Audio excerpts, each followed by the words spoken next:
Over 7 decades ago, a new guided missile system emerged that would come to define modern air combat. Born out of a late 1940s research project to develop guided rockets, this weapon was infrared guided with only rear aspect tracking capability in its earliest form. Initially referred to as Sidewinder 1 in 1951, the prototype was successfully developed into a working production model designated AIM-9. Formally introduced in 1956, the Sidewinder program would go through many changes and constant evolution.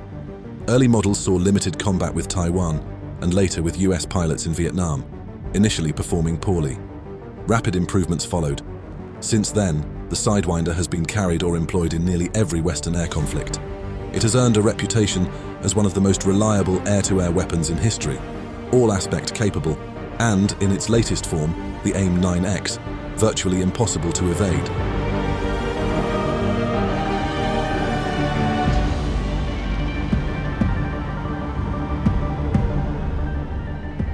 In the late 1940s, interest in guided air-to-air weapons surged, much of it building on German wartime research into infrared guidance. One concept used an IR receptor paired with a spinning reticle to create a signal pattern, allowing a photocell to detect a target's bearing. In 1946, physicist William B. McLean at China Lake began developing a heat-seeking missile based on this principle. Working with a small volunteer team, he produced several prototypes by 1950, naming the missile Sidewinder after the heat-sensing rattlesnake. After demonstrating the concept to the Bureau of Ordnance in 1951, the project was formally approved. By September 1952, Sidewinder 1 was undergoing live fire tests. A year later, it scored its first drone intercept, and by 1954, both Navy and Air Force had embraced the design. The missile was simple but ingenious.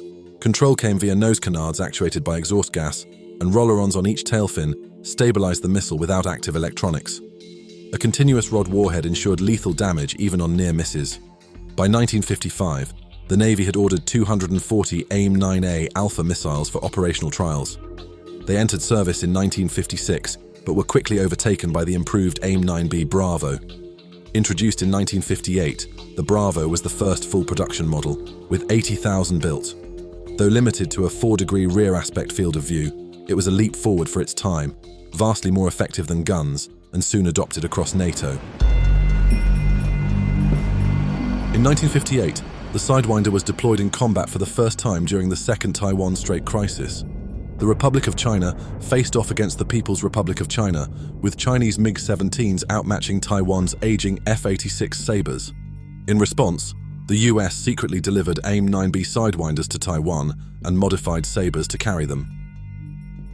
On September the 24th, Taiwanese pilots used the missiles to down multiple Chinese fighters, marking history's first successful air-to-air missile kills.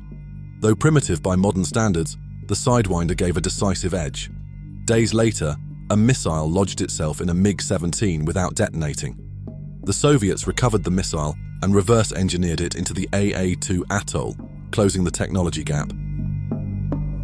While limited in scope, the Sidewinder's debut was a clear success. Its real proving ground, however, would come in Vietnam.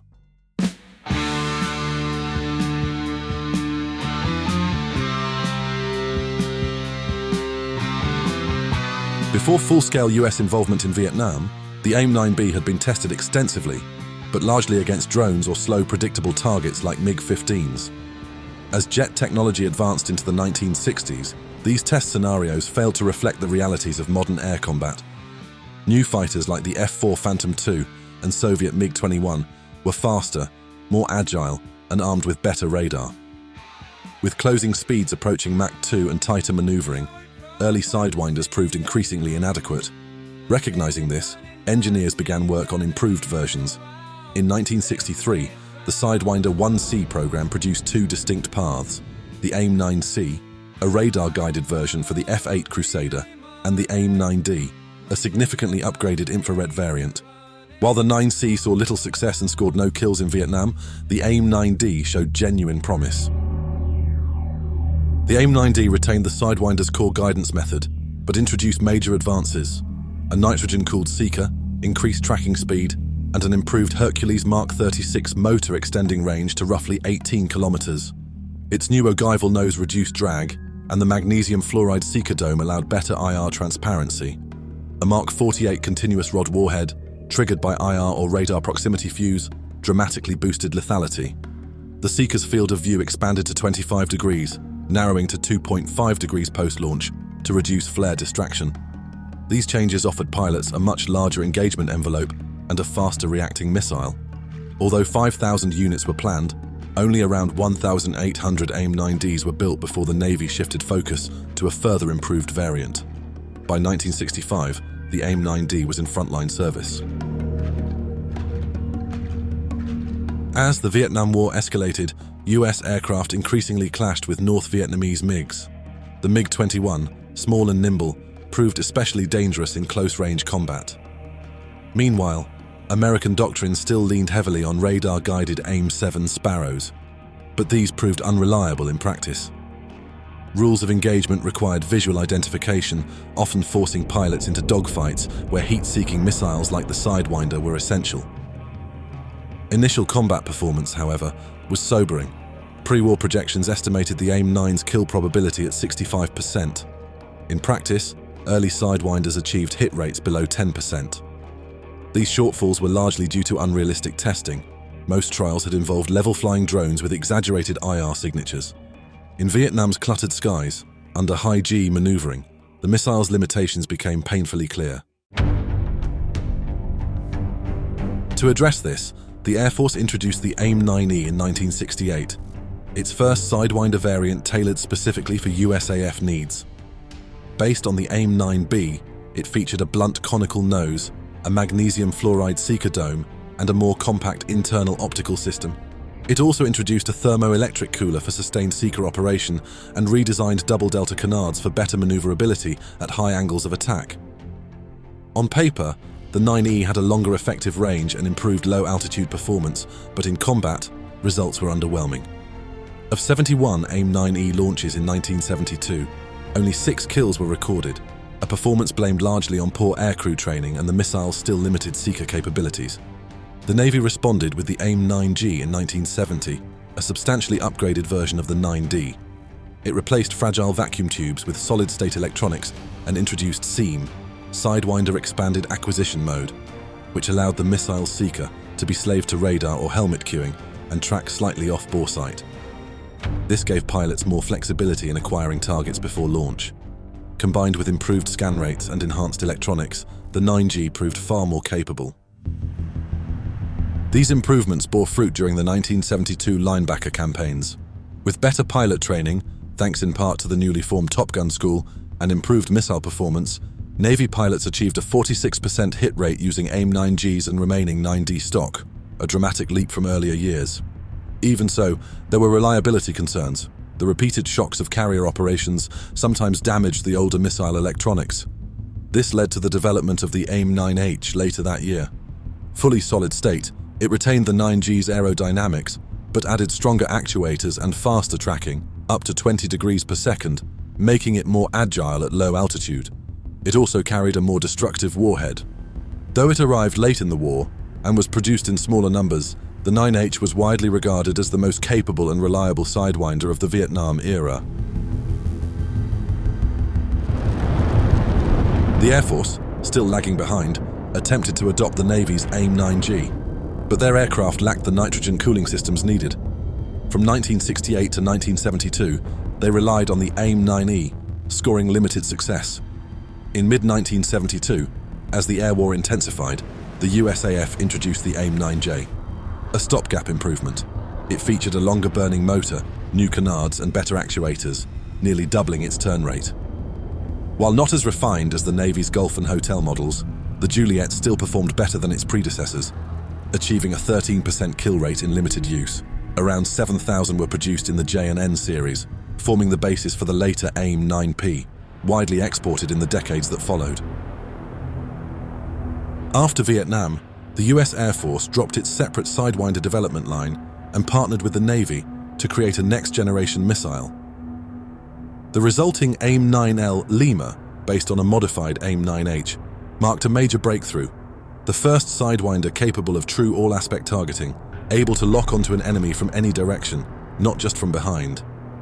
The Lima model featured a new indium anti-monide IR seeker, sensitive to a broader IR spectrum, including heat from an aircraft's skin and intake, not just exhaust. An optical filter helped reject solar glare, and a new internal argon cooling system significantly reduced thermal noise. This kept the seeker's noise floor so low, it could detect faint signatures, improving accuracy and lock-on range. Unlike previous Navy variants that required nitrogen from the aircraft, the AIM-9L's self-contained cooling tank made it compatible with a wide range of aircraft without modification. A laser proximity fuse enabled more precise detonation near the target, and a redesigned annular blast warhead used 2 spinning layers of continuous rods to increase lethality, able to slice into fast or steeply angled targets. Additionally, a guidance logic update allowed the missile to correct its flight path before hitting gimbal limits, preventing the frequent lock losses seen in earlier models. The Lima also brought true high off-boresight targeting, enabling it to acquire and track targets outside the aircraft's direct line of sight. Full-rate production began in 1977, and the AIM-9L saw its combat debut on August 19, 1981. 2 US Navy F-14s downed Libyan Su-22s over the Gulf of Sidra, each with a single Sidewinder. The missile's reputation was solidified a year later in the Falklands War. British Harrier pilots using AIM-9Ls achieved an estimated 80% kill rate, shooting down 17 Argentine aircraft, a dramatic leap from the 10 to 15% success rates of earlier generations. Building on the Lima's success, the AIM-9M Mike entered service in late 1982. Externally similar, it featured improved signal processing for better flare rejection and added infrared counter-measures to resist enemy jamming. A new low-smoke motor reduced launch signature, giving opponents less time to react. Its upgraded electronics allowed for slightly better off-boresight tracking and improved reliability.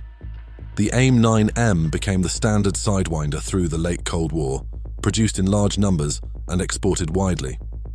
During the 1991 Gulf War, the 9M accounted for all 10 Sidewinder air-to-air kills, proving its continued relevance in modern high-speed combat. It remained in frontline service throughout the 1990s and 2000s. By the mid-1990s, development began on a third-generation Sidewinder, the AIM-9X. Awarded to Hughes, later Raytheon, in 1996, the project aimed to leap ahead technologically while retaining some legacy components for cost efficiency, including the warhead, fuse, and motor from the 9M. Everything else was new. The AIM-9X featured a redesigned airframe for reduced drag and greater range. The most significant change came in guidance. The spinning reticle seeker was replaced with a high-resolution imaging infrared focal plane array, capable of identifying targets in cluttered environments and rejecting decoys and jamming. It also introduced thrust vectoring vanes, allowing extreme post-launch agility. Combined, these made the 9X a fearsome close-range weapon, able to hit targets nearly 90 degrees off boresight when cued by a helmet-mounted sight. Its minimum engagement range was also greatly reduced, ideal for dogfights at knife-fighting distances. The AIM-9X entered service around 2003 and has since evolved through incremental upgrades. In 2012, the Block 2 variant added a two-way data link, borrowed from the AIM-120 AMRAAM, enabling lock-on after launch capability. Pilots could now fire without a seeker lock, and the missile could acquire the target in flight using mid-course updates. This allowed for more flexible employment, especially by stealth aircraft launching from internal bays. The data link also helped avoid friendly fire by passing ID data to the missile before seeker takeover. Block 2 Sidewinders entered full production in the mid-2010s and are now standard across US fighter fleets. A digital data-linked evolution of a missile lineage that began with a rattlesnake-inspired experiment in the desert. Nearly 80 years after its inception, the AIM-9 Sidewinder remains a core element of Western air combat. Today, the US still fields both late-model AIM-9Ms and the advanced AIM-9X Block 1 and 2, with over 5,000 AIM-9Xs delivered domestically and many more exported.